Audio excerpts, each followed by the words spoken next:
Et voilà, encore des bouchons.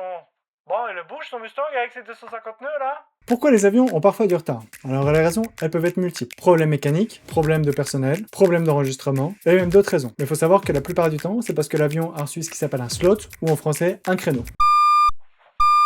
Eh merde, trottoir, je recommence. Un créneau, c'est une plage horaire dans laquelle un avion doit décoller. Par exemple, si un avion a un créneau à 13h, alors il doit impérativement décoller entre 12h55 et 13h10. Mais d'où viennent ces créneaux? Pour tous les vols depuis ou vers l'Europe, ils sont attribués de manière automatique et informatique par Eurocontrol à Bruxelles, en fonction de toutes les régulations posées par les différents secteurs, tours, approches ou ACC. Il n'y a pas de favoritisme ou de compagnie plus touchée qu'une autre. On peut faire attendre 1000 fois un avion, mais on peut pas faire attendre 1000 fois 1000 avions. Non. Quoi? Un chewing-gum?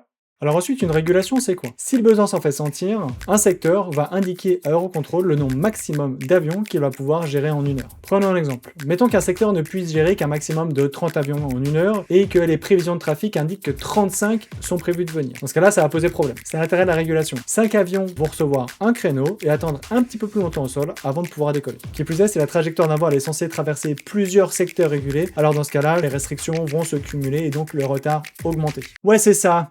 Les retards, c'est surtout à cause de toutes les grèves, bande de trous du... Faut savoir qu'un créneau n'entraîne pas systématiquement du retard. Des fois, c'est même l'inverse qui est recherché. Si par exemple, sur les 30 avions de tout à l'heure, 3 prennent du retard pour diverses raisons, alors on aura peut-être que 27 avions à la première heure, par contre on en aura 33 sur la deuxième. Et c'est pas ce qu'on veut. Du coup, on fait en sorte, via Eurocontrol, d'imposer une heure de départ précise aux avions, afin que ça colle avec la capacité maximum du secteur. À vos marques.